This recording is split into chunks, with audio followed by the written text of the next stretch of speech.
by your beds. Will it work? Come on, you son of a bitch. Should work.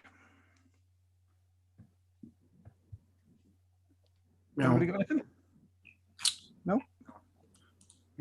Maybe. We're live. We are live. Oh, Gentlemen and ladies, or I can't whatever. see us. I believe we are live, ladies and gentlemen, so I'm going to pretend that we are, even though I can't see us. Yeah. Ah, there we go. Yes, baby.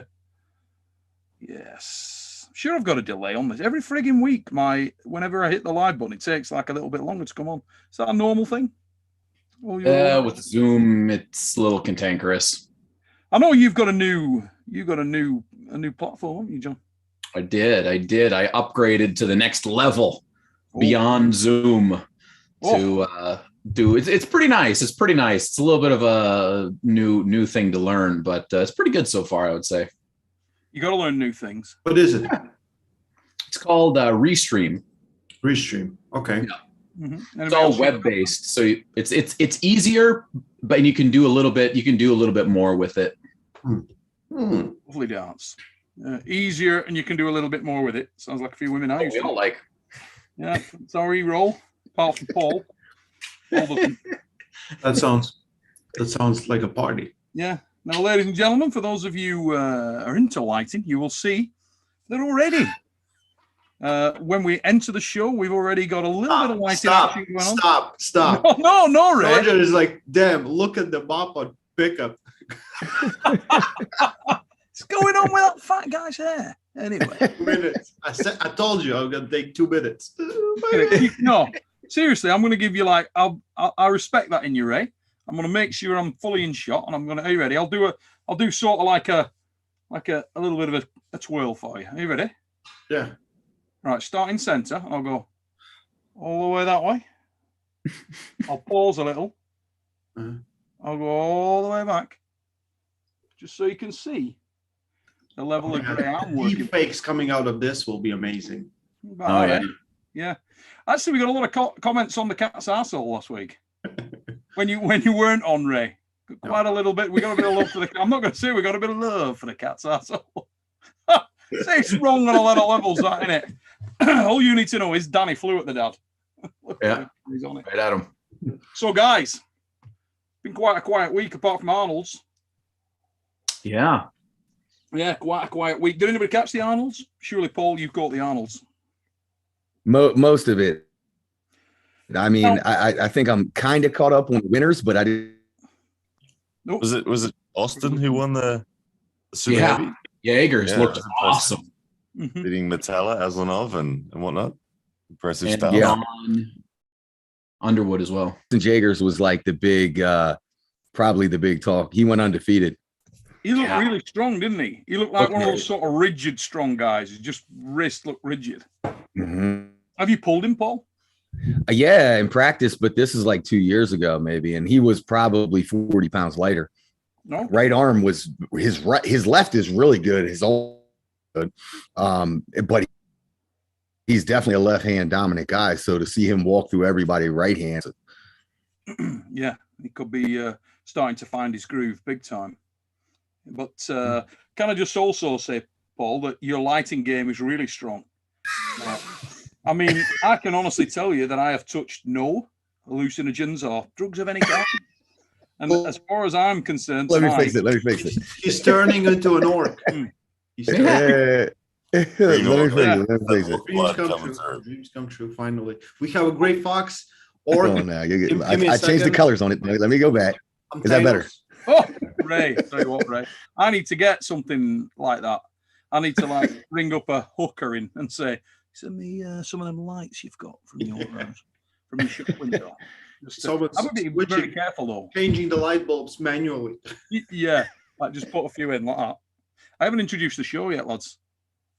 Ladies and gentlemen, show number 96. Welcome to the fix.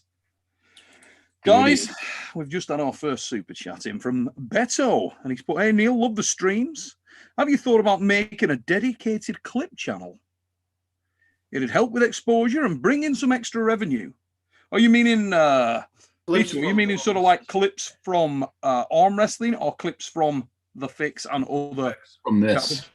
From this, it's just time and energy to freeze do it. But yeah, you could put on TikTok reels, you could on Instagram, anything. There's from one long piece of content like this, there's hundreds of pieces of content that you could produce, but it's time and energy. It is time and energy. I do see a number of them go out. Like I say, the old cat's arsehole clip that got cut up by a few people last week. I noticed. So I've seen various memes of the stuff that went on last week. But anyway, back to arm wrestling. Just with a brief pause there, a brief interlude to acknowledge Ryan's lighting, which is significantly different from last week. A little bit of pink, a little bit of white. What is it acceptable, or am I overexposed again? No, it's quite strong. It's giving you hair that it's sort of a pinky ginger. We should. I feel like we should all be different colors. Okay, so I'll be yellow, purple. Go back to green. Okay, red. I think that's like the wheels. Whatever Neil is. Yeah, whatever Neil is. Grey. I'll be grey. Look, Paul's got quite a good look now. You've got a bit of a Brad Cut sort of 2170 cinematic thing going on now, dude. I'm back to the green now. I changed it. I never should have went red. It's pretty strong. It's quite a strong look. Have you noticed we've been on here for like 5 minutes and Paul was the only one who was seriously talking about arm wrestlers? He was going on about Austin. Everybody else was like, we were all on weird shit. He's gone bling out, but a minute ago he was bang on. So Mason with the super chat. With the updated King of the Table 3 main event, what's the crew's thoughts on Dave versus Alex? Well, we'll come back to Arnold's. We'll go straight into this because I saw that today. Obviously, impossible for Vitaly Lalatin to be able to get out of Russia, or probably any Russian athlete to be able to travel. So that's going to put a right spanner in the works. And I would imagine, and we were saying before we came on air, I would imagine it's probably going to screw up quite a lot of travel, certainly for the Eastern European region. So, yeah, we'll see if that match does come off. Again, it's another very solid test for Alex. I would imagine, I'm going to go out on a limb and say I bet a lot of people have Alex as a heavy favorite. Probably. I reckon. I don't know. I did a live with it on this yesterday, and the people I polled the people that were watching, and it was about 70% of people had Alex picked. 70% for Alex. 70% had Alex. Yeah. So I think it's an interesting one. I think it's fair to say that. I think, but obviously Dave is right there in the match, especially if it's in the strap and it's a real tight strap. It's going to help Dave, but. You can't go past the upward trend of Alex. It's impressive. Yeah, it's quite a weird one, isn't it? Because where we've seen Alex have outings, he's looked ridiculous. You know, he looked ridiculous against Ryan. A lot of people didn't give Ryan a great deal of respect prior to that, going into that. I think a lot of people underrated Ryan Espy and not sort of recognized how friggin' lethal Alex really was at that point. Then we saw the performance against Barong, who's no bum, you know, very, very strong lad. And then I think where everybody sort of really got the hots for Alex was after Hermes. Yeah. Hermes riding such a wave of recognition at the moment that when Alex was as dominant as he was, and he really did run him over, everybody was like, whoa, that's very impressive indeed. But comes back to the fact that Kadech is such a giant and he's so explosive. So when he finds his groove, the thing is not where is he now, it's where he can go. I think that's the biggest one, you know. Who have you got, John, and how do you see that going? Look, I find myself being pulled towards Alex Krdacha. I think the number one thing that draws me towards him is just what you said. It's that explosiveness, that absolute, when like I was there when he pulled Espy, and when that guy gets to the table, he's not calm, right? He is ready to fire. And Dave can get into it too, but I see Alex being more explosive. Dave, you know, that's the question is Dave's wrist going to go? Because I think Alex is going to hit him high. He's going to hit him hard. Can he take it? It's hard to say. I will at this point say that Dave is going to be too strong. I think. I think the horsepower will prevail over that initial go. I could definitely see Alex getting a couple wins, maybe. But I think the power from Dave, I think the fact that he went against Levon and, did not look good against Levon. Yeah. I think that's maybe got him fired up. I think maybe this is a good opportunity for Dave to come back in really hard. Plus, if Dave beats Alex and then Derek beats Dave, imagine how amazing it'll be for Derek. Yeah. I mean, you make a good point, mate, because it's another one of those. Derek's one of those guys that's, again, he's like an unmeasured quantity, isn't he? Yeah. He's looked mega impressive against the guys that he's pulled, but nobody's really like rolling over and saying, "Wow." Right. If that happens, John, it'll be Derek v. Levon will be the call from the arm wrestling fans. Yes. Immediately. For me, Derek is one of those lads I'd like to see do really well. I just would. Yeah. I really like Derek. Derek's a really good dude. He's absolutely embroiled in the sport up to his neck, and that's a fucking high neck. And I just think it'd be good if we had another really credible giant super heavyweight. I do think there's a certain magic about a guy who's a natural giant. No, I mean, Paul, how have you got it going? Oh man, I think along with what John's saying, I think Dave is motivated. This is kind of like the shit or get off the pot moment for him. I think that he has to win this one. As far as world rankings go and world credibility. And from just what I'm hearing locally and everything is that he, we've seen him practicing with Todd. Usually those two get together when they got simultaneous matches coming up. And from what I've heard, he's hitting it pretty hard and taking it pretty serious. So I think very similar to also what Ryan said, if Dave can get to the strap and he can get a tight strap, I think he wins every match where the strap is tight and his wrist is fortified. I just think there's too much side pressure there. I don't know. I'm real interested to see the match, but I'm favoring Dave, and then maybe that's because that's local. I might be homer in it, but I'm favoring Dave in that match. I think that he's motivated, and I think that motivation level is what's going to separate him. Interesting. What about you, Ray? I think the rules favor Dave. It takes away a little bit of that explosivity, from these kind of grips and setups. Yeah. I would really want Cordecha to succeed. I think he's one of those guys that, you cannot hate the guy. I really like the guy. But I would say I would favor Dave at this point. And if that makes Cordecha arm wrestle harder, I'm happy for a surprise. Because I rank Dave higher than Cordecha, even after his last outing, I think he's ranked number 3, and I think Dave is somewhere lower, on any rankings pretty much. So I'm still ranking because Dave is Dave. Dave's the dude. So you still have to win, Dave. So we'll see. Where does this match stop for you guys? Where's the balance point? Where do you think that? Let's get Ray's sort of categoric who wins and what score first, and then we're going to want to go to you with the same question, Ryan. I quiet.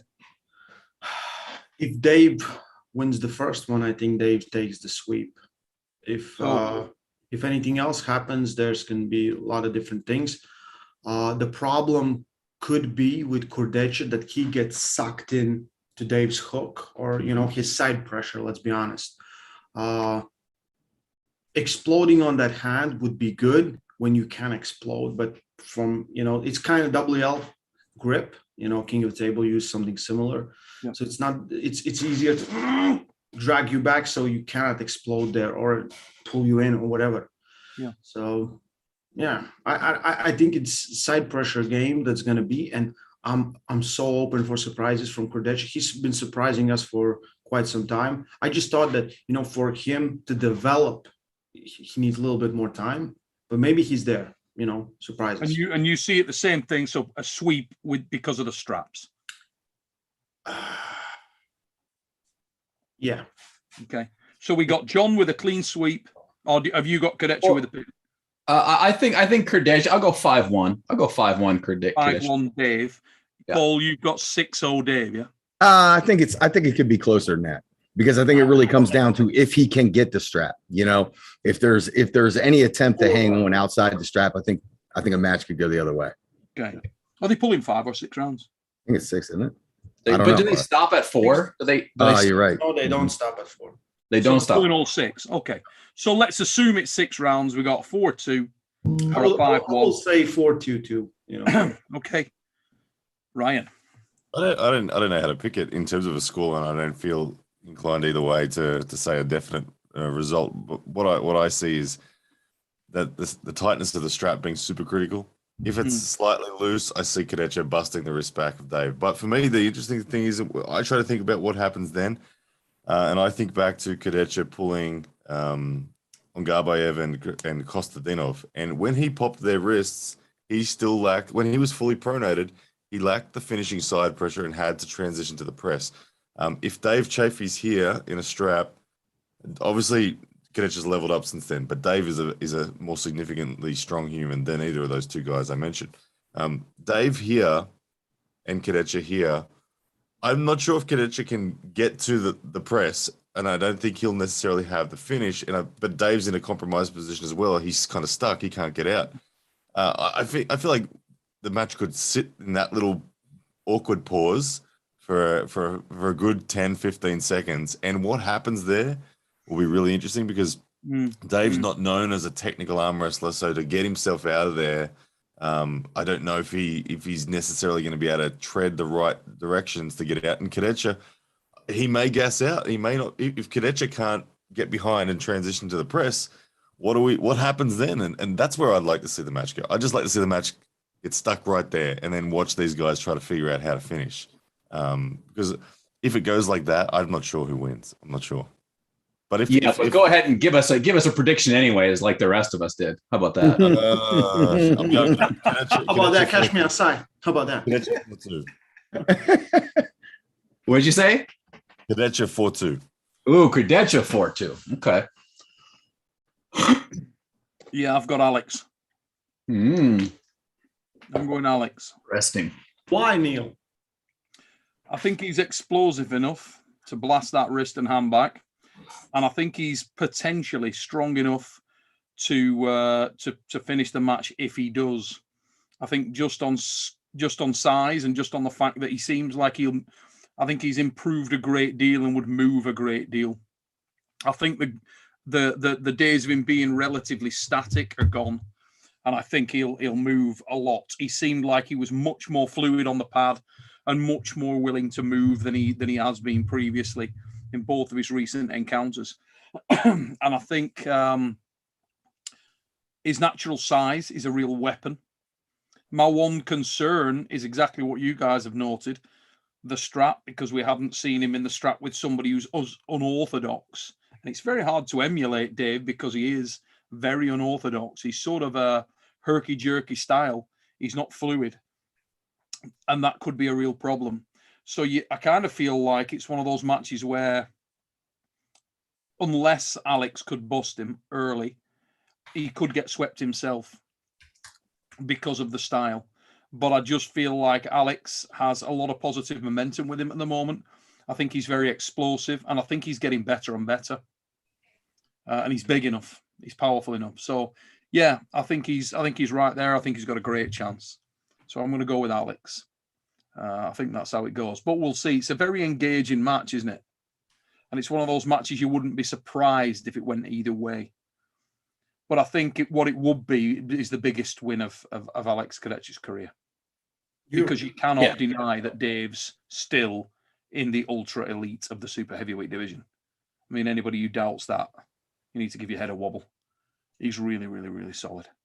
You know, so it's a good match. It's an interesting match. We'll come back onto that in one moment. But Ryan's exposed cable with a super chat. Is it still exposed? Lovely darts. And he's put, I'm still not fixed. So lazy. I think this is at you, Ryan. We must recognise that the next up and coming super heavyweight is without question Ryan's extremely large headphones. They are quite a good set of headphones there, son. You're not playing them. To fit the big ears in, you gotta do something. You can't Have have you got big uncomfortable. ears? I do, mate. I do. Definitely. Have you measured them? Oh my God.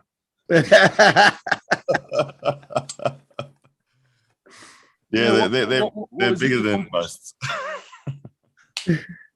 Any half inches in there, or is it all? Are we round?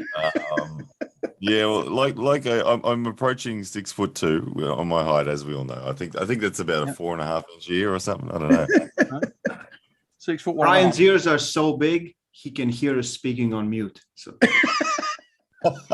I feel like there's another hashtag being born or terrible. something. Right Hey, now. it's coming. It's coming. Yeah. Thinking about it right now, mate. Danny flew at the dad. Now then, Mason with the super chat. Would Alex's outing against Dave, if being dominant, be any indication of how a match versus Levan would go? I want to say no. I don't think it would, because I just think Levan and Dave are absolutely poles apart in terms of how they arm wrestle. I don't think there's any similarity there at all, really. I think Levan is very much an orthodox arm wrestler. I think he's quite a stylish arm wrestler, actually. You know, he's not. There's no thuggery in his arm wrestling. It's quite. He's got quite a lot of finesse in there. So I rate him higher, I think, than a lot of people do from a technical perspective. You know, but and also I think he's very, very explosive, Levan. We saw that in the Latin match. So yeah, I mean, yeah, I would like to see Alex get a few more runs on the board before he gets thrown into that particular match, personally. The Latin, I did think that might be a little early for him, if I'm honest as well. But we'll see. I mean, do you guys think that Dave is in the match with Vitaly Latin? How do you see that going? That's a harder match. Yeah, Dave. that's a hard. Yeah. Yeah, Latin would be fan favorite in that. Yeah. You think he'd crush Dave? I probably. Right. So we got Sammy Berg with a super chat here. He's put, I personally think Chafee would be #1 in the world if he was more technical. And after all these years, I'm surprised he hasn't improved in those areas. Yeah, but he's in a pretty difficult position as well, isn't he? I always feel sorry for the super powerful lads like that, because a lot of guys that pull with them aren't going to want to show them much technique, particularly if they're getting good training from someone who's a super heavyweight. Most guys are going to be like, yeah, we'll not really throw too much effort into making this guy. It's the gift of the freak athlete, you know, the gift and the curse. When you got a guy in any sport that can do whatever he wants without really trying, because he's so much better than everyone else, there is no subconscious way for that human being to really acknowledge the technical aspect, because they don't have to use it. Yeah. You know what I mean? If your peers are so much below you, how are you supposed to learn when you can't even apply it against the force that you feel? No. So, and I think that's I think that's been one of Dave's drawbacks, is he kind of stays in Erie, PA, up there in the corner of the state, and he trains. Hutchings comes to him. A few people come to him every once in a while. He doesn't really go to train. And even if he did go to train, who would he train with? And I was talking with a buddy of mine about this exact topic 2 days ago. And Travis, somebody brought it up to Travis, well, why don't you bring Dave down to train with you and work on some of the things you do? And he's like, I tried a million times. And Dave's not, from what I understand, Dave's not really interested. So it is what it is. But when you're that much stronger, how much do you need, I guess? It's Lucky's effect. Yeah, yeah. Dave's a very, very quiet dude, isn't he? Yep. And like John says, Richard Lucas was another example of exactly that. I mean, when Richard came on and we were doing the Deep Inside show, if you haven't seen that, go check out Richard Lucas Deep Inside at the Mines. And he talks about it a great deal. He didn't ever do any arm wrestling table work. He didn't. I think I remember watching that, Neil, right when they came out. He didn't even own a table, did he? Didn't have one. Didn't own a table, didn't train on a table. I mean, it's crazy. Beggars belief, doesn't it? You think how much benefit you get from table work, and he didn't do that. I mean, how good would he have been? Because we know that Levan is polished. And I think that's a big difference maker, massive difference maker for anyone, you know. But you talked about it a moment ago. Who in the hell does he train with? I mean, people say, you know, you need your real life training that's going to emulate what you're going to feel at the table. Well, how the hell, what are you going to get to arm wrestling? A friggin' male gorilla? Yeah. I mean, nobody can hang on to the dude. And Dave's like a very loyal dude. Like he trains with Team Relentless. He trains with Bart Wood and James Wagner and Adam Wilmot. This is Team Relentless. Talbot used to be involved, but like of those guys, I mean, he doesn't feel anything in practice unless they hook the heavy bands up to him. Yeah, and that's not the same.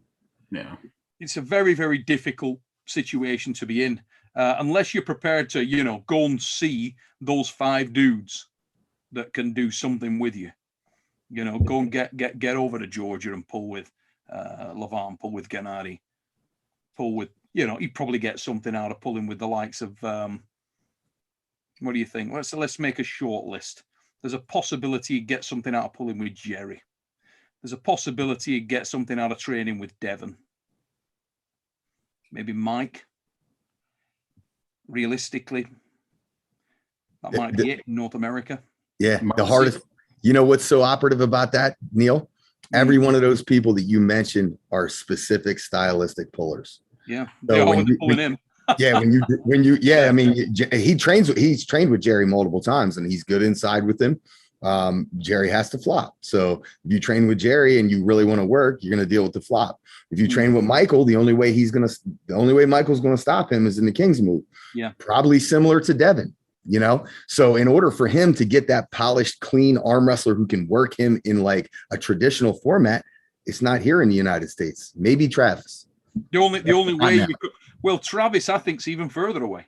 Yeah, Travis is the least rounded arm wrestler in the super heavyweight elites. The least. Good point. I mean, he is literally the silver bullet king of the world. Mm-hmm. It's just so happened that the man is a sniper every shot between the eyes, you know. Mm-hmm.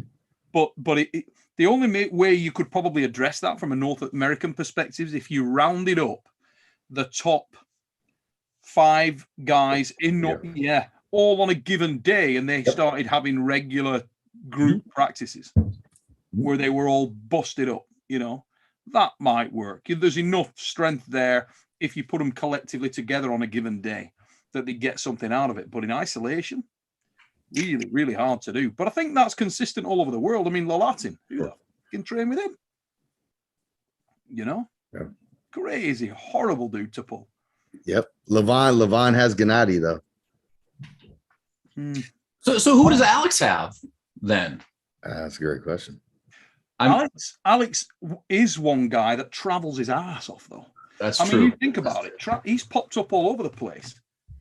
He has popped up all over the place. Not long back, he was in Canada. He's all over the show, and I think he's really brave. You know. Yeah. Sorry, let's get the penis out of my mouth and carry on. What's going on there? Oh, Jason Statham had a question for you earlier in the chat. He was wondering if you had any big meat in your mouth over the weekend. If you want to clarify that, I'm not sure what that was about. Yeah, funny enough, myself and Jason and a few of the lads went out on Friday night, actually.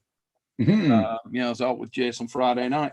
And I ended up trying to take on a tomahawk steak, which weighed something like 800 grams or something. It was massive. It's like a massive. What is 800 grams? How much is that? It's like just under a kilo, you know. It was like, it may even be bigger than that. It's bloody big. It was like close to 2 pounds. Close to 2 pounds. Yeah. It was like an immoral amount. You know what I mean? Did you finish it? Did you do it? I did not finish it, but I got very, very, you know, when you're like feeling sick, when you're sweating, I'm like, shit. I got to that stage. What, like when it went from enjoying it to, oh Jesus Christ, help me God, you know, one of them where you're like uncomfortably hot for no apparent reason. So and you had some Western Survivor for dessert. Well, funnily enough, mate, Western Survivor is actually a stronger type of beef jerky than any you will encounter anywhere in the world, and it just so happens, Ryan, that I've got some here.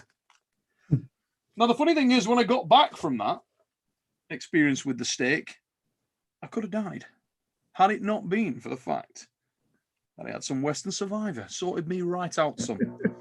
For anybody in the chat, if you've not, oh, there we go. Jason Statham's just going to clarify, 900 grams it was. So not far off a kilo of steak. It's a lot of steak. Give that a shot, guys. Pretty serious. If you've not had a kilo in your mouth, you ask me, missus. Now, Ryan Bowen. I've got a couple of super chats here, son. And I'm going to put this one at you. So, Anytype 1 with a super chat. Thanks, brother. Really appreciate it. He's put, have you guys seen the footage of Devon and Matt training? And what do you think? Now, I know that you're well surfed on the internet, mate. Is that one you've taken in? What do you think of that? That me? Yeah. Yeah, I've only really seen one pull. I didn't find an extended version of it. I watched them pulling, and Devon doing what Devon does. He's using ultimately the outside strategy against Matt. And is that an indicator of where he wants to go on against Levan? Probably. Matt's working hard, chipping away, throwing a lot, but you still can't imagine him doing that to Levan. I can't see it. If I replace Matt Mask with Levan and it's a similar position, it's a bad day in my head for Devon. So, but Devon, we all know that Devon in training will give away center freely and give consistent access to power. Come comp day, he fights for every little bit of that in the center in the setup. So there is that difference. But yeah, I watched it, and all the alarm bells were going off for me on don't bet on Devon. To be honest. Yeah, interesting. I mean, what any of the rest of you guys have any particularly strong opinions on that? And watch it. You can never judge anything from Devon from any practice, pretty much. Well, the one thing you've always got to bear in mind, he may have shown up to Matt's absolutely ruined. You just don't know, do you? There's 99% chance he did. Well, I know he's been super active. Speaking to the guys, a lot of the guys from the high hookers, they've said that, look, he's working like an animal. I'm sure Evans told the same to John. It sounds like he's really putting some graft on that arm. Now, if you've done, I mean, I don't know how many guys are at their practices now, but probably 30 guys more go to that. And there's some good pullers amongst them. You've had a practice like that and had guys jump all over you for 2 or 3 hours, and then you go over to Matt's and have him jump on you about 3 days later. It's going to bust you up. But we know that he's done this tapering effect where he's really tapered down for sort of 8-10 weeks, and it could be I expect it to be a much bigger, much more prepped version when he does pull Levan. And I actually also think that the match will start without question in the setup. I think there's going to be a lot of stuff going on in that setup. We're not talking about Paul Lynn here. We're not talking about somebody who's fair. You watch when Paul pulls Ryan. And it's a straight setup. That's what you want. You watch when Rolly Ray pulls Ryan. That's going to happen. It's got to happen. If we don't go into World War III, shall we make that happen? Yes. I think it needs to happen. Hell yeah. Always willing. Either side of the table, lit slightly different.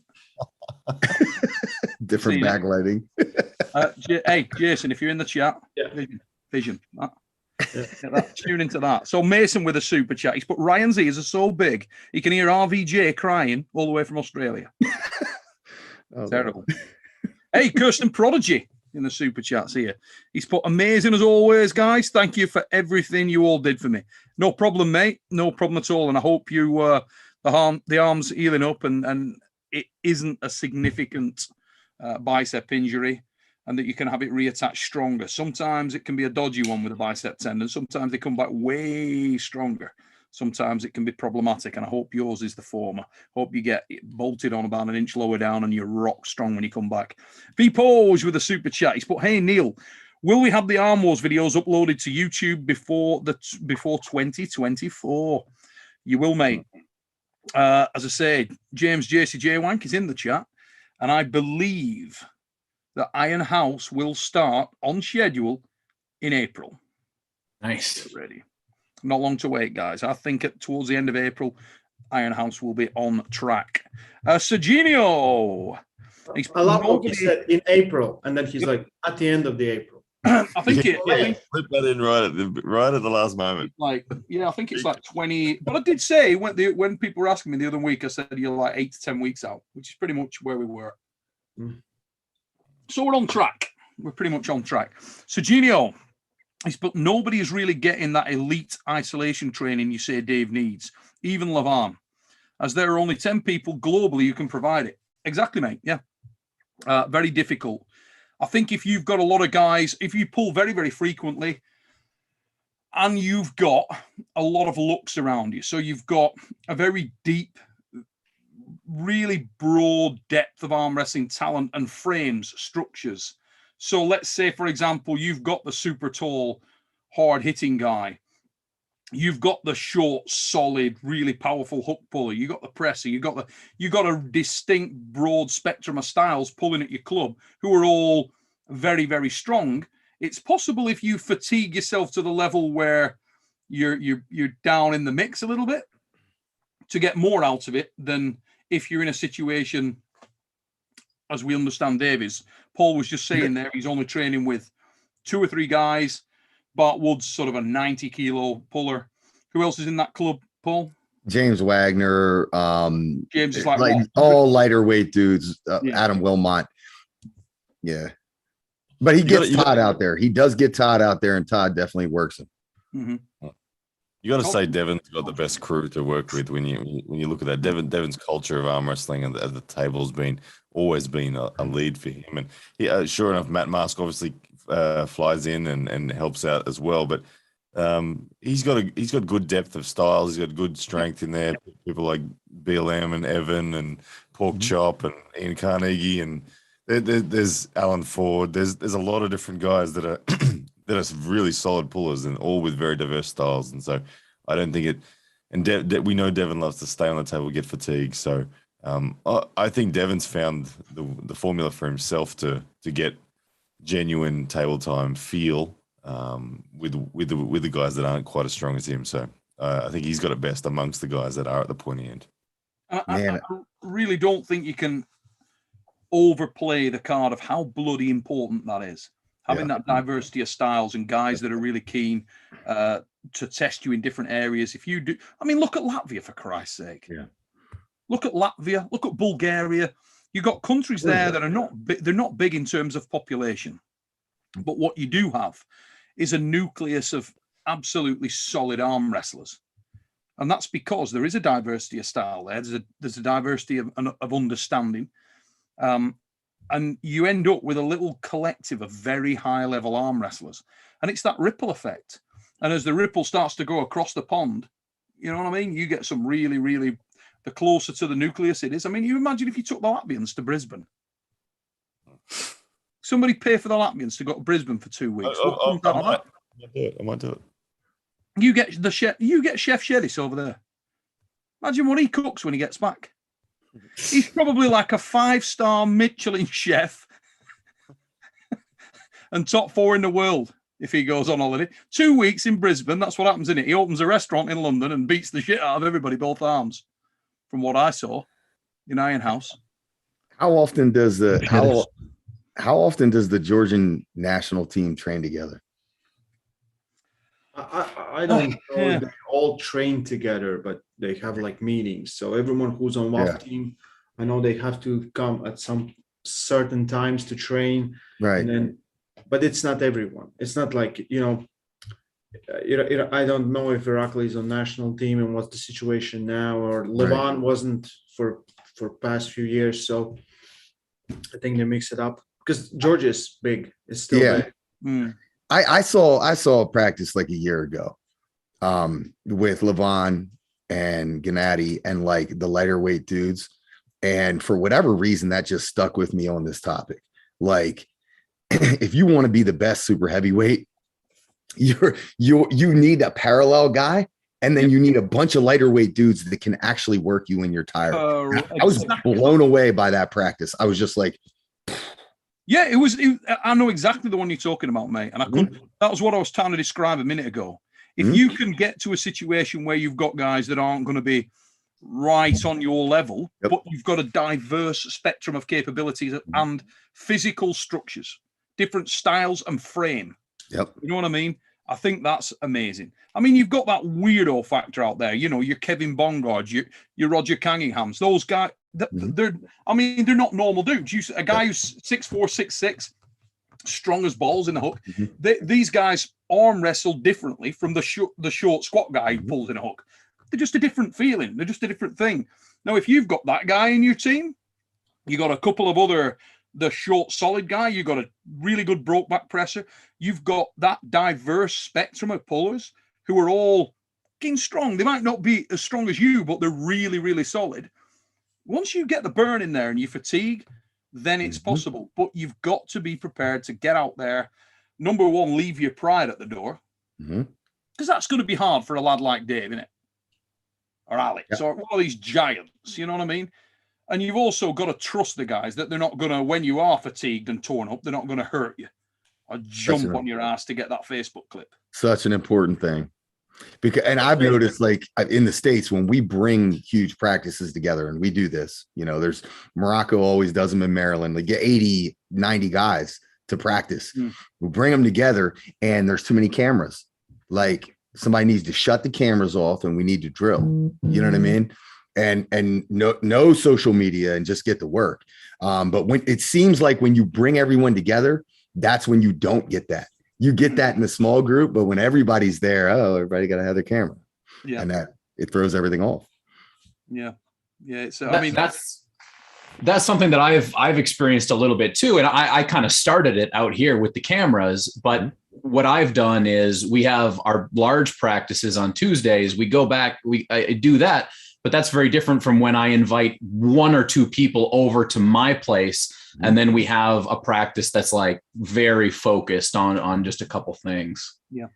I think that's so important. And like when I'm prepping, I go to certain people and it's small group, you know, and then you do a couple big ones too, where you just work until you die. But it's so important to be able to work all the different techniques or be able to travel or whatever. And I know a lot of guys don't have that, you know.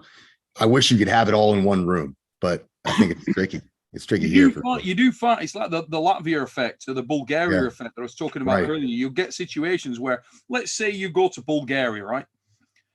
And you know Plamen Dimitrov, and you know your Krasis, your Sashos, your Borgies, you got your guys that are there, and they're, oh yeah, I know this dude, I know. But when you actually get there, there's another 10 that you don't know, but they're fucking, you know, your top guys are here, and these other dudes are there. You know, it's like this year at the Worlds, Latvia show up and they've got you know, Blumanis is there.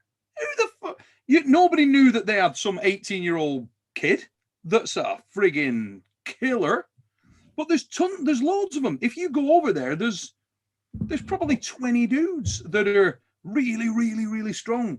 If they could, you know, you could fill a minibus and take those guys out on tour to a lot of countries, and they would smack the piss out of a lot of people. But you don't know who they are, because only the top 5 or 6 from Bulgaria, from Latvia, from Georgia, these are the guys you're meeting. You don't know the other 25 guys that didn't go because they're not that committed. You know what I mean? And that's the freak factor. If you can build that up around you, and I think that's consistent with any club. If you get to a situation where you've a load of guys that you can just ship in to help you train, I think your level will increase exponentially. I think it'll be amazingly beneficial for you. You know, the more diverse, the better. I mean, look at you, Ryan, when you started traveling a lot. Joking aside, when you started traveling a great deal, you look how much your arm wrestling improved. Oh yeah. I would do. That's the formula for me. For my own progression is just to travel and arm wrestle with as many different clubs as possible. That I honestly feel like, I have a diverse amount of training partners here in Brisbane. There's a very large group of active people, which is amazing to have. But even in a large group as big as mine, where I've got 20, 30 guys that are strong enough that I can do exactly what we talked about, really good training sessions with all of them. Even at 20 or 30, I wish it was 60 or 80. And every time I go into state, or if I go overseas and get to grip up with or I got to grip up with all of Florida or all of Arizona and all of Devon's crew and all that. It's amazing just to feel the different shapes. You can feel how it's evolving your game. It's doing things you didn't even know you needed. So yeah, I agree totally. So important. Ray, how many is there at your practices, mate? Good pullers. Like, if you looked at your sort of what I'd call solid residual level, so not frigging world champions, but good national level. How many guys are at a practice? Practice? Yeah, when you guys get together and you do a training session. We have few small clubs. When we do something bigger, because like my club is, I have like 3-4 guys that are on those levels. Vlad is now moved to a different city, so he works with Kristaps and everyone there, and they have 3-4 guys as well. And Giannis has 4 or 5 guys maybe together. So sometimes it comes like we have some practices where it's pretty much top 7 guys in Latvia, just week after week practicing together. We have like it's sometimes more will come, but it is like Neil says. There's guys that you like. You see me, and there's some guys that I cannot beat in the same weight class in Latvia that you don't know about. So there's always these guys, and they're everywhere. They're absolutely. When you go to places like Russia, Kazakhstan, Ukraine, it gets deeper and deeper. Oh, mate. Deeper, I used to friggin' love going over there for that reason. Because you'd go when you were like really, really solid, and you'd go over to one of their events over there that's not a publicized event, and there's 10 guys that are friggin' killers. You'd be like, oh my God, level was amazing. You'd end up, and afterwards on the practice table, you're pulling dudes you like never knew, and they might be 2 weight classes below you and giving you all you can handle. And you're like, what the? Oh, it was amazing. It's a bucket list thing of mine to go and pull a local tournament in Russia someday. Mate, the residual level is stupid, Kazakhstan is a great example of that now, isn't it? Just a ridiculous amount of arm wrestlers out there that are unbelievable. We can go on and on about that. We really can. It's a big learning curve, I think, for a lot of countries. That is how, look at what the Swedish ladies situation has developed into from exactly that starting point. Iron sharpens iron. You get them around you and you're just going to go through the roof. So Ryan's exposed cable with another super chat. He's put, to imagine that you can judge Devon from a public practice is as delusional as Bowen. Well, my God, we're 50 minutes into this show, and that's the first negative comment, Ryan. Things are looking up, son. Since you've got that lighting fitted, you're taking so much less shit than you used to. Yeah, leveling up.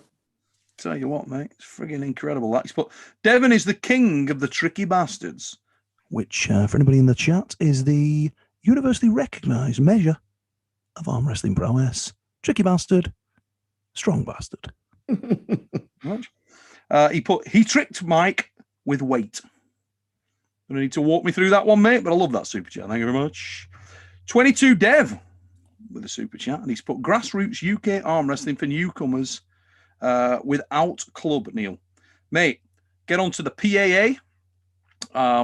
And they have got clubs all over the UK. And if you email the channel, I will send you over a link there, or email. If you go on to Supernatural Strength Facebook and PM me, I'll PM you something back, or British Arm Wrestling Federation on Facebook, I'll PM you something back, a link how you can contact those guys. And the grassroots scene, a lot of stuff going on, so get over there. We'll get you in touch with them. White Wolf with a super chat. He's put, what's up, Neil and crew? When was Chafee's last win? Seriously, I can't remember. I know he won the thing, the event that was at the Expo. Yeah, out in LA. Yeah, it was LA. The money event, the big money event. Yes, that's the kid. He won that, didn't he? And in that, there was Chance Marcio, was in it, was he? Yeah, there was a bunch of people. A few guys in that, and he seemed to win that pretty comfortably. But yeah, Dave's. Oh, and before that, he beat Rimkus. Rimkus and Gennady were his last 2 wins in super matches. Yeah. Yeah. Yep. So yeah, he's strongest. You know, he's been hanging. I'm banging with Toddzilla. Yeah, you should not look We know how strong who he won last or when he won last. Yeah. Look who he lost to. Mm-hmm. Exactly. Yeah. It's a short list of friggin' beasts. So I'm going to try and make sure that this is not a setup name and it might actually be a real one. Tom Van, and I'm going to put that as Weisstwinkle. Could be, if that is a W pronounced with a V. Tom Van Weisstwinkle. Let me say that 3 times. Tom Van Weisstwinkle. Tom Van Weisstwinkle. Tom Van Weisstwinkle. Anybody get anything from that? Probably his real name. Amazing. Great to repeat it. I think it's a great name. Tom, we'll call you Tom. Tom X, we'll call you. Thanks for your super chat, mate. Joking aside, he's put, hi guys, do you believe Hermes to be stronger than Devon right now? Is it hard to say or tell? All the best. To be honest, I don't think it's necessarily stronger. They're so different. Devon is a counter arm wrestler.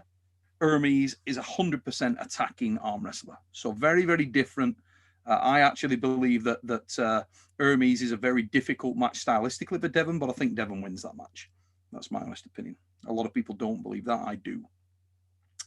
Jujimugu with a super chat. He's put, I miss Delusional Bowen. This one makes too much sense with high production quality. What Right Said Fred said is that Coach Ray hiding under his jacket. What Right Said Fred is Coach Ray hiding under the jacket. Let me read that again. What Right Said Fred. Boom! There it is, eh? I used to have a little promo that started like that, Ray. Nice work. So Michael Todd's calcified bone with a super chat. He's put shout out to everyone in the room, especially Coach Ray, Paul Lynn, except Bowen. Anyways, can't wait for it. Suddenly started coming on it. Anyway, can't wait for everyone to see the new 2.69 version of me. Michael Todd's calcified bone. Mike's taking a lot of abuse at the moment. I've had a lot of messages on Michael, just saying, where do you believe Michael's level is at right now? Really? All like that. I just believe Michael's still extremely dangerous. If Michael takes a little bit of time out, if I was Michael now, I'd just sort of depressurize a little bit, take some time out, get back to doing what you do well. And I think Mike can come back and be a real threat to a lot of people. We will see. Time will tell. It decides what Mike decides to do in terms of his weight and size is a big thing, I think. You know, I'd like to see Mike personally. I'd like to see Mike take a bit of the pressure off, go back to being a bit lighter and start pulling against guys like Chef Shedis and guys like that. Mm-hmm. You know, get into some of those battles. I want to see Chef Shedis John Brasink. Anybody else love that? Is that just me? You like that, Ray?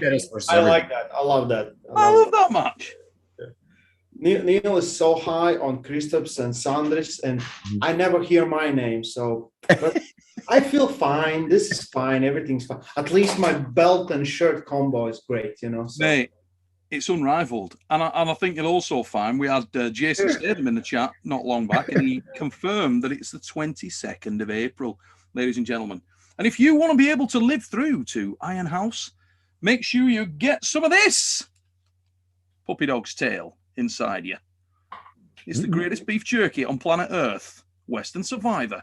www.westernsurvivor.ca. Get yourself over there, check it out, and you too can look like the White Orc. Ooh, nice. Absolutely. Cracked peppercorn. You heard it here first, mother fluffers. Get on that. Also, if you want something to do until we get round to Iron House being released on the 22nd of April, mother fluffers, get yourself over to armwrestlingforums.com where the chat never stops. You guys been over there? Have you checked that out much? Arm Wrestling Forums? Yeah, I just did a show with the guy, Ryan Turner. We did live predictions. There you go. You need to get over there, guys. If anybody in the chat has not been over to armwrestlingforums.com, big supporter of the show, get over there, check them out. It's like the old Northeast message board. you can go over there and chat till your goddamn ass come out of your head. Loads of good pullers on there. A lot of people who are just obsessed with it, whether it's training, whether it's events, whether it's upcoming matches, predictions, you name it. It's all going down. Get over there and chat away, guys. Ex de novo with a super chat. What is everyone's philosophy on practice? Holy shit, this could get serious. Intensity and variation. Practicing different angles are vectors. Letting the weaker guy getting in reps. Do you train with weights even when you're sore from practice? Let's fling that straight at the voice of arm wrestling. That's a big one. Because that is a big one. So you're training. So how do I say this easy? So when you're starting out, the table practice should be the main thing. And what you should be really getting from the practices is getting as much reps in as possible in as good form as possible. So you develop your arm wrestling strength. So you understand where you're strong, where you're weak, so you can understand what to do when you go in a real match. Training when you're sore, of course, why not? But everything should be supplemental. So if in a practice I lost my hand all the time, well, I'm not going to train my hand now, because it's sore. So I'm going to let it heal or, recover or whatever. But practice changes. So how you approach practice should be depending on what you want to do and where you at in your training. So we will have competition next week here in Latvia. So I let all my guys on Friday's practice just blast on, like on ready goes. And I would do either catching or reacting. So they can get that hit in because I'm stronger, so I can catch them and I can control them. But they get those reps in. If they start blasting each other, they're going to be so sore, they will not pull on Saturday. Yeah. So depending on how you approach your practice, it should be with the thinking of future. How intense are your warm-ups before you get these guys hitting on you, Ray? Oh, they warm up, they do some arm wrestling, and only then, when they really warm, when they have everything controlled. We usually will start, but with they will do a weight session or nothing too serious. I usually say you can do everything but skip the hands. You will do at the end, and then they will do the practice. We mix it all together. We're pro weights. A lot of people are pro arm wrestling. We are pro only arm wrestling. We are pro arm wrestling and pro weights. Weights are supplemental. All the exercise supplemental. The table is the thing that matters. And for beginners, you want to get those reps in.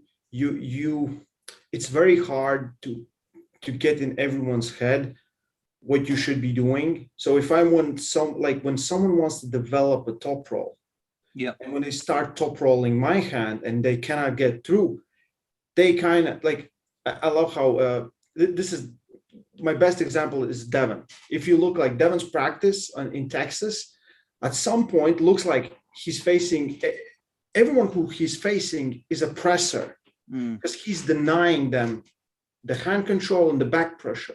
So you get denied that, and all you can do is lean in, and it looks like all the time everyone's pressing and he just dealing with that. Yeah. And the same thing happens in practice when you get with someone stronger. But you should not be going different style.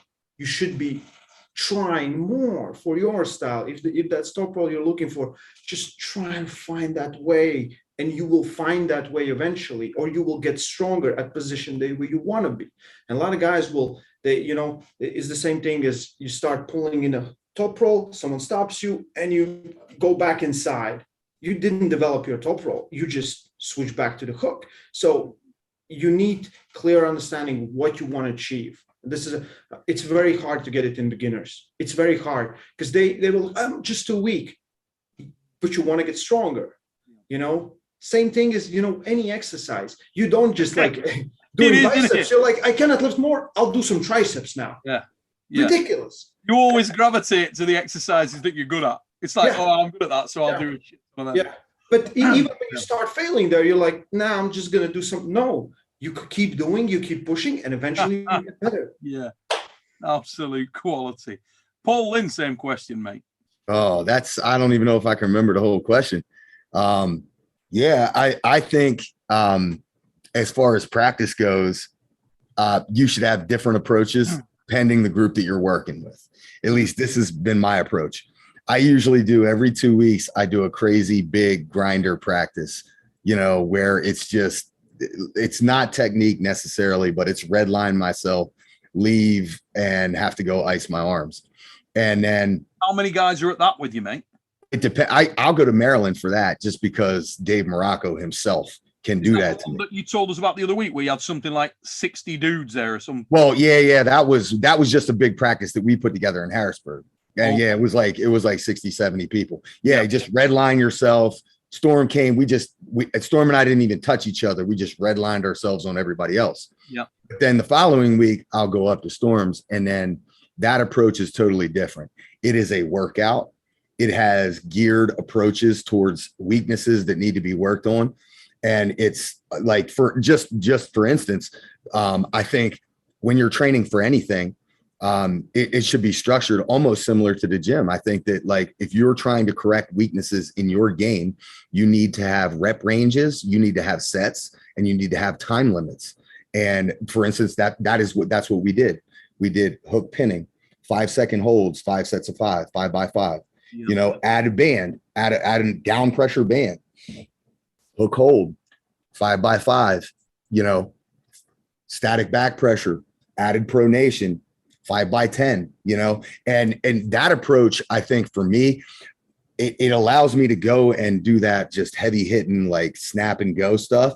And then also be able to work on the spots that I need to improve on directly.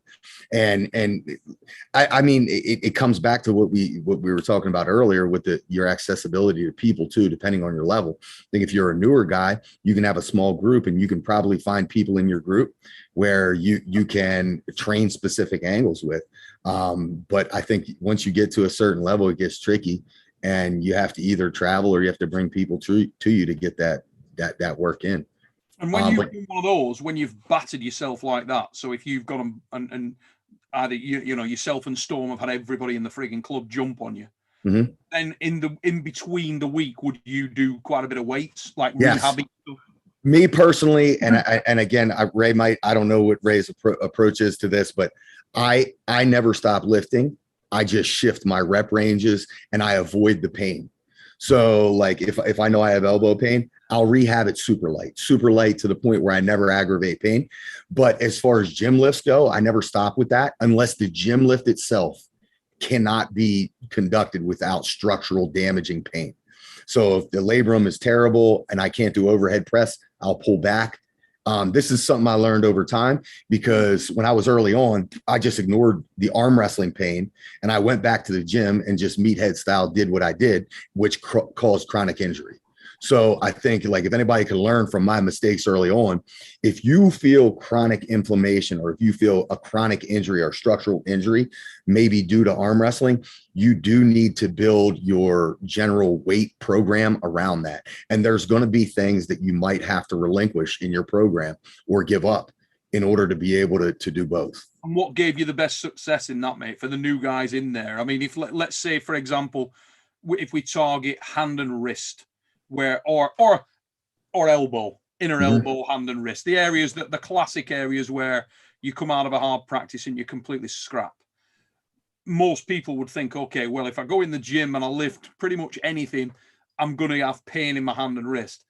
How do you, what for you worked around that best, or how did you deal with that? When to rehab it or to be able to work out in the gym without worrying about it? Both. Rehab, I like a thin diameter wrist wrench with crazy amount of reps, and then using that wrist wrench with ultra lightweight internal rotations with the cup. That has been super beneficial to me, along with like sideways planted pronation, because that'll hit that inner elbow also with like no weight, like 10 pounds. That's been really beneficial to me. And then as far as like things that I've had arm wrestling wise that have affected my gym stuff, labrum pain from side pressure and, potential tears associated with it. What I've done to alleviate certain things, general lift wise, is I don't come the whole way down on bench press anymore. I use a 3-inch block, And that allows that stopping of that maybe slap tear or slap pain in the labrum. It almost totally alleviates it. So I'm still able to get the chest and the shoulders engaged, but I don't get that super stretch to the labrum. Interesting. I know a lot of guys totally move away from bench press when they arm wrestle. I know Ray's been successful. I need to take a page out of his book. No, I can add something to what Paul just said. So why imagine, and we just did a video on arm wrestling injuries, and we pretty much addressed some of this in that video. It's on my channel. You can go and check it out after. Why do your elbows hurt after you just start arm wrestling? Because they're not used to tension going to it. So the resistance is too big for your muscles, bones, and tendons to handle. So what's the easiest solution? You build it up. The problem is with arm wrestling, you add so much stress and you don't do anything else. Like Ryan had great approach where steaming eggs, or what did you call it? Yeah, steaming eggs. Yeah. So that would really work as a great recovery, because you're going through the motions, pretty much conditioning everything, but not adding stress too much where it hurts. So if you want to escape most pains in arm wrestling, your approach should be methodical. Like my arms don't hurt anymore. Even previous week I was in Malta. Before that, on Wednesday, we had 4-hour practice. Vlad came, Kristaps came, his father came. We just all arm wrestled crazy 4 hours. My arms were trashed. I was like, oh my God, it's like there's not pain, but it's very hard. 3 days later, I'm arm wrestling. I have my own stuff where I'm working to, but my tendons don't hurt. It's my muscles are just tired, like they would if you would do anything for that long. And my tendons doesn't get any pain anymore. And I think for most people, after some time, they don't. And if I was smarter when I was younger, or I knew this, I would all my gym lifts should not be 1 PRs where I just arm wrestle for 3 hours with everyone in a deep hook and out of position doing an owl. And now I'm doing 1 rep PRs or something. You're adding to that injury, and recovery time is increasing. Of course, you condition yourself, and the main thing is some people can sustain it, some people can do it. Yeah, general part of population will not. This is why we have the extra people, and everyone's want to do the same work that Devon does. They want to train like John did, just arm wrestling, nothing else. They are special, and the problem is you are not. You should smart approach. Yeah, I'm not special. I got better just because I have to think more about arm wrestling, because I have to, I'm dealing with all these issues. Every time someone comes in my gym, like your arms hurt, I have to deal with it. And I don't want to be that part of a coach where, we're just, they hurt, just get used to it. And it was at the start, but I don't want it to be, so think about this. Conditioning for everything is conditioning. So you don't need to do those super heavy workouts after you practice if your elbow hurts already. If something's hurting, something is weak. You make it strong, and it will not be hurting anymore. There is another route you can take, guys. You can get over to Latvia, and you can. Has anybody on the call or in the chat heard of the Golden Fleece?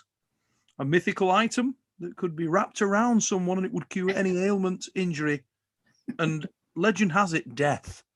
But the shirt that Rolly Ray has been wearing recently in some of the East versus West matches has similar properties to the Golden Fleece, ladies and gents. And if your injury is chronic and really bad, get yourself over to Latvia, walk into Ray's gym, wrap the belt around your waist and cover yourself in the shirt of wonder. And whatever's wrong with you will be cured. Should be fixed. Now, interestingly, Marcus Thompson has just come in with a wonderful super chat. Really appreciate that, mate. And you're right on my level. He's put, Neil, please start a merch line of Ray's disco shirts with matching belt and pants. You should say that, Marcus. Oh, no. I'll take 2. Hey, guys, I gotta go. I gotta drop too. I gotta drop. Hey, before I go, John, I'll see you next week, man. Shout out to Winter Blast, man. Get these guys a rundown. Can't wait, buddy. It's going to be great. Get yourself tuned in, guys. We'll check in with Paul and John after they finish at Winter Blast, but it should be an absolute cracker. Let's knock over a couple more super chats and we'll come on to Ryan because nobody know the owl like that mother. So we'll get on to him in a second and see where that's at. So firstly, Ryan's exposed cable. Here we go. He's put to clarify, this is from his earlier super chat on what he meant with the weight. So to clarify, Fat Devon hid his weight from all arm wrestling. When he arrived in Dubai, Michael crapped his pants because Devon was 20 to 30 pounds bigger than expected. Definitely bigger than expected. No doubt about that whatsoever. He was frigging huge. That's what she said. Okay. What about that, eh? That's usually my line, son. You're killing me. So Fat Legless Bird with a super chat. Put, Ryan, when can we expect the Engen no finger forearm flex to be completed? Also, Ryan doesn't sound delusional because no match planned currently. Just wait. You have got a match planned though, haven't you, mate? You've got. Yeah, I know where he's been. He's in 2 weeks' time. I'm pulling Bozhidar Simonov, so there's definitely a match planned. Absolutely. Did Bozhi get his visa? Oh man, don't talk to me about visas. Giannis knows what it's all about. We're still waiting on the visa approval. It's been in for like 17 days now. We're still waiting on it. Are you pulling him at the same night as the Hardanger Open? Yeah. Same day. Same day. So, but Bozhi's visa is still just pending. I've been appointed by Bozhidar as a representative that can call and talk about it to the Department of Home Affairs. So I'm doing that. As soon as I get off the phone here, I'll be giving them a call again saying, where's it at? They've put an urgent processing request on it, but man, we're just sitting there waiting. So look, the worst case scenario, if it's not approved in time for him to be there for that weekend, then we'll just put it back a week. Like, well, I was going to say, there's no circumstance. There's no circumstance where we don't do it. Yeah. Pound for pound. So you date fluid, aren't you, really? Yeah. Well, the thing is that the undercard, it's going to happen on the 19th, no matter what, because we got guys coming from interstate that have already booked their flight. So that's going to happen. But if Bozhidar, if his visa keeps on going back, then whenever it gets approved, we'll make it happen. So ideally, obviously, we want it on the same day as the undercard. But yeah, that one's coming up. It's planned for 2 weeks away. If the visa gets approved, it will be 2 weeks away. If the visa gets approved in a week's time, it might be 3 weeks away. But yeah, there's a match coming up very soon for me with Bozhidar. Can't wait. Really excited. And just to plug any other big names that people would know on the card that you've got coming up on the 19th. For example, we got Lachlan. On the 19th, it's a 105 kilo arena battle. So 4 guys from 105 kilo. You got Kyle Howarth from Western Australia. He's probably the favorite going into it. A guy that's been he was at the 2017 WAL representing Australia. You may have seen him over there. He did quite well. Then you've got Ethan Tunstall, who a lot of people have seen Ethan training with me. Young guy, 6'4", big dude. Torben Pelican, the guy who busted my elbow. You've seen him, and then a gentleman named Greg Allen as well. So it'll be a solid 4-man 105 kilo battle. I don't know who's going to win it. So entertainment should be good. We're going to have Jake Ward, Aussie arm wrestler, sitting in here. Jordan Reacher, Davis commentating as well. It's going to be a solid production, and hopefully the main event is there as well. Myself and Bozhidar, it'll be good. Mega. So make sure you check that out, guys. That will be, what time is that, mate? On the 19th? That will be sort of it'll be about a 9 p.m. Eastern Standard Time for the USA. 9 p.m. Eastern. On the 18th for the USA, 19th for Australia. So for people who are on a similar time scale to ourselves, the GMT, can they if it's not live, can they get it recorded or anything like that? Are you doing it pay-per-view? Yeah. So it'll be live into the pay-per-view, but probably within a couple of hours it'll be released. The footage will just be turned public. So won't be long to wait. Travis S, thank you for your super chat, brother. Really appreciate it. Helps the channel out a great deal. No message on there, but thank you very much anyway, mate. It's I want to say, not my monkey, not my circus. It's a super chat worthy. Is that roadkill on Neil's head? Somebody had one right at the start of the show. I need to go back and check it out. In fact, I'm going to go back and check it out because it was Ace. Said I look like a medieval priest or something. I thought. Yes, you do. Yes, you do. Mate, that's brilliant. I like it a lot. I might take a picture of this and that suit and that chat and put it in my gym because that's good. Yeah, I just had a shower before I come on. I couldn't be arsed. I'll just leave it as it is. White Wolf with a super chat. He's put, I've got Julian from the Trailer Park Boys flash pinning Levin, but losing on fouls because he has a rum and coke with his left hand and not holding the pegs. That's the kind of level. You know who White Wolf is, don't you, John? I don't know who he is in real life, but I know him well through my chats. Yeah, I thought somebody told me that they knew it. Was it Evan? Somebody knows who White Wolf is. I don't know. He used to live here. He used to live in Nova Scotia, and now he lives like in California somewhere. I've got that much out of him. Who the fluff is White Wolf? We may never know.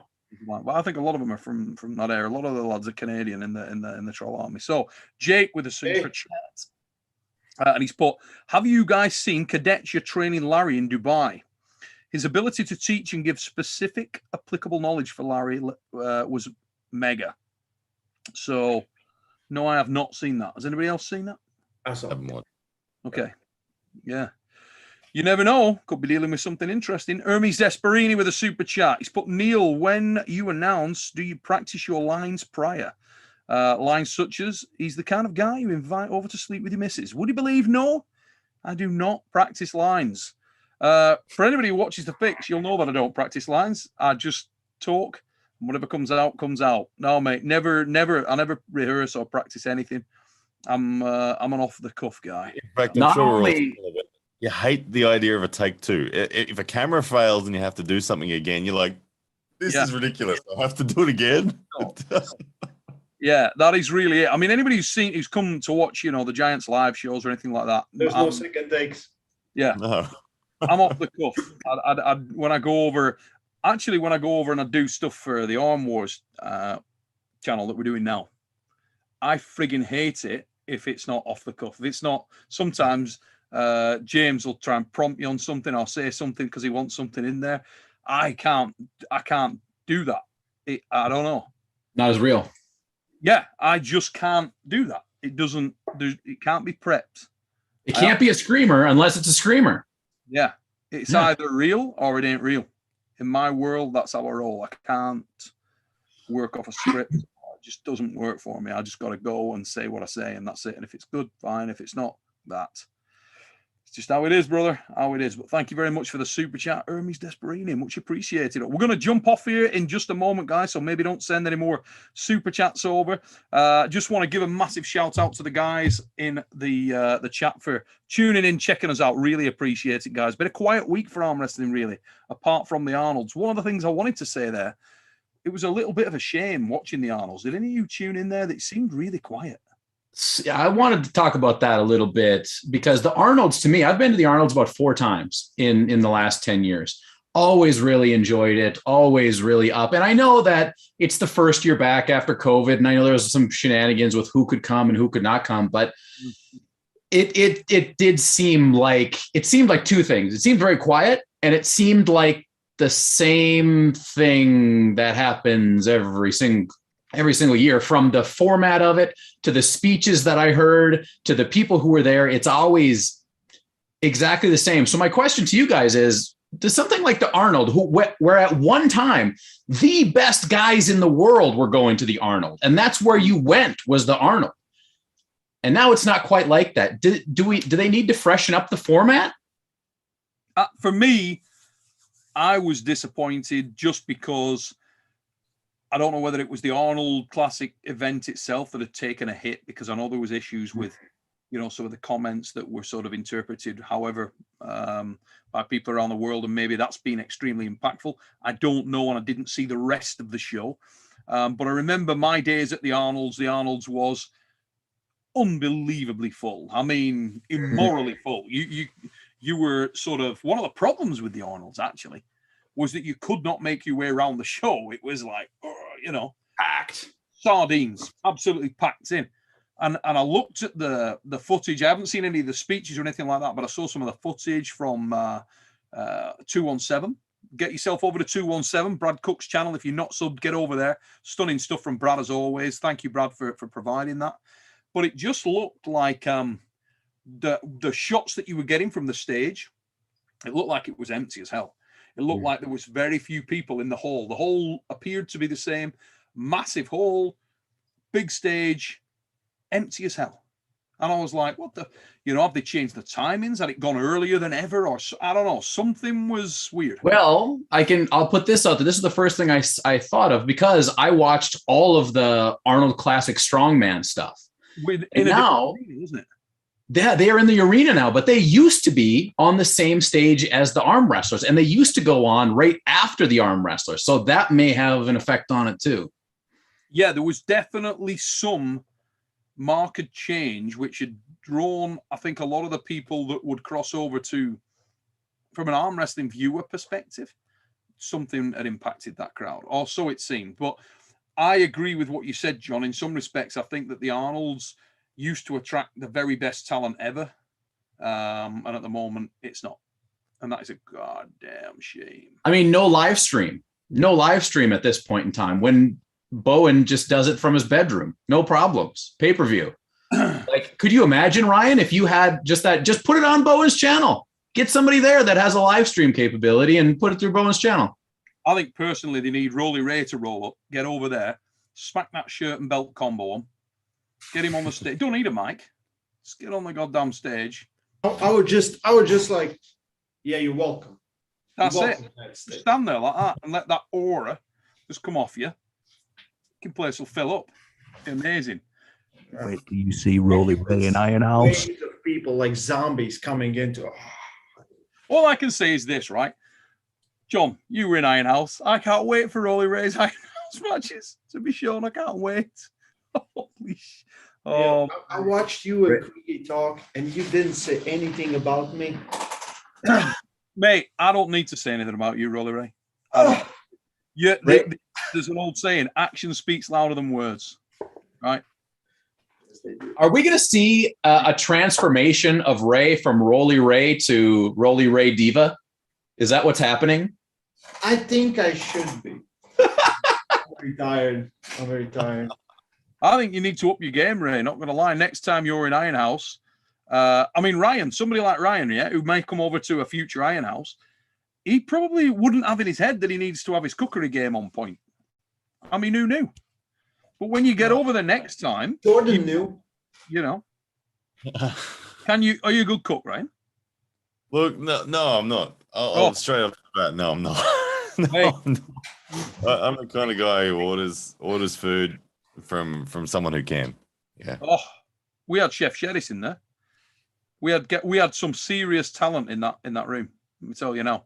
People don't know until they know. Discovered so much. It's crazy. I mean, it's not myself and John. We were going down the Chinese of a night. Yeah. Next time, I'm just buying a bunch of food and telling Shadis to cook it for me. It'll be fine. He'll do it. Yeah, you will as well. Anyway, let's close this thing down and get out of Dodge. But first of all, White Wolf super chat. He's put: is it my imagination or is Ryan Bowen beginning to grow on us? It's funny you should say. The next super chat is imagination. Imagination. No, it's not. You'll love it. No. Right, here we go. Henry Bowerslow coming with a super chat, and he's put imagination. Nice. Only like 5 lines down. I love our people. I love you guys in our chat. It's awesome, isn't it? Guys, thank you so much for tuning in and checking us out. Listen, if you're not already subscribed to The Fixers, get over there. Get over to the Voice of Arm Wrestling. Check out that injury. I'm going to go and check out the injury thing that you did, like tomorrow, because my wrist is shagged. So get over there, check it out. If you are not subscribed to Pound for Pound, get over there. Remember, you can get merch over there as well from both these channels. You can also get handles, 15% off with the code Supernatural, ladies and gents. Get over there. If you're not subscribed to Uncle John's Arm Wrestling, what the hell is wrong with you? Get over there. Look at that. Look at that transformation. Look how we used to look. Look at the suntan. Hey?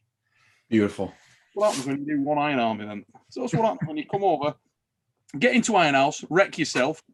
You lose about 70 pounds in body weight and you lose your suntan. But if you don't want suntan, that's what you look at Race 4 on. Mighty. Hey? I want that Engen, forearm flex. How does he do that? So cool. I don't know. I literally have spent a combined maybe 2 hours trying to work it out. I can't do it. It's weird. It is weird. There's some weird appendage going on in his arm. Something strange. Oh, one of the things, guys, for everybody that's sending me messages about the merch, just let me tell everybody, go to the descriptions. If you go to the descriptions of any of the videos, you go to the fixed descriptions, they're all in there. If you go to the community tab, you'll see them there as well. So anybody who's after the merch, that's where they are. And yes, there is John Brasink. Yes, there is Devon Larratt. Yes, there is all Arm Wars stuff in there. All the fixed stuff's in there. Loads of options. I'll start to put them out again on the community channel, but all the links are in there. So those guys, they're messaging me, they're PMing me. That's where it is. Just to cover that one off. Ladies and gents, this has been Fix 96. It was brought to you by armwrestlingforums.com. Get over there and keep the chat going. It was also brought to you by Western Survivor Beef Jerky, the greatest beef jerky on planet Earth. We will be back next Sunday. Is there anything big happening next Sunday, next weekend? Next weekend is Winter Blast, ladies and gentlemen. I'm heading to the States for the first time in 2.5 years. And guess what? There's a little bit of a Russian infiltration problem out there in Philadelphia. And I'm going to take care of the Russian spy, Artem Taranenko. How are you feeling for it, mate? I'm feeling okay. Feeling pretty good. I mean, this is a match that I took. I graced Artem with this match because he was like, I want a match. And I was like, all right, I'll pull you right-handed. That's fine. Exactly like Artem. Right? That's it. That's it. You don't even have to put peanut butter in your mouth. So I am 100% ready to slam on this. I have no data points with Artem. Artem's been hanging and banging throughout COVID. I've been stuck doing much of nothing. So it'll be a good judging point. Win, lose, or draw. I'm hoping to at least perform very well, see where I'm at. Am I in the same universe? And that's what this year is about for me. Where is Uncle John? Get him pushed out. The weight loss is over. I'm 198 pounds. That's what it's going to be. Now we got to get good. I know you were torn up in the wrist. How is that? Left is done. Left is crap. Left is not good in the elbow, in the wrist. It's going to take some time, but the right's feeling okay. So, yeah, that's Artem Taranenko, Winter Blast, next week. And Artem's also pulling Jason, isn't he, Merlot left-handed, which is even a dumber idea than him pulling me right. Yeah, that's a tough match. Very, very tough match. It's going to be an interesting time. Also, I think John's got some stuff coming up. You're going over to see Cobra Rhodes. Seeing Cobra Rhodes on Wednesday and Thursday, so expect some content there. Then I'm going to Minnesota to hang out with those boys for a bit. And if we're lucky, I might catch Mr. Devon Larratt on my way home through Ottawa. So we will see. I'll be all over the place in the next month.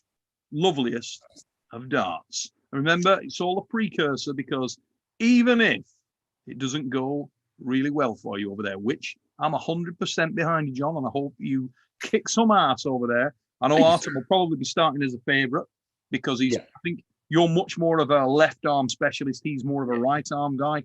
So, you're going into this with your back against the wall a little bit, but I hope you can really shine over there, dude. I really do. Be nice. Yeah, well, it'll be my first tournament in 2 years, so I'm more excited to do that than anything. And then off the back of that, Rolly Ray's going over there and pulling him after that, isn't he? When are you over there, Ray, pulling Artem? April 23. 23rd of April. So how happy will you be if I crush Artem? How much of an easy day is that for you then? Oh my God. I'll just take out the cigar. I was like, oh, this guy. I want Artem to win Merlot. That would be good for me. That's what you want. Yeah. All order right there. And remember, only a couple of weeks' time, our very own Pirate Ryan Blue Bowen will be pulling Bozhidar Simeonov. Been gripping this thing all day and it doesn't stop. 80-kilo world champion going to Brisbane. Check it out on Pound for Pound. It's live on Pound for Pound on the 19th, I believe, same day as the Hard Angel Open, where we'll see John Brasink and Engin Terzi go at it. I'll be catching up with Engin probably this week, maybe John too. Guys, we're going to end it there. We'll see you next week right here.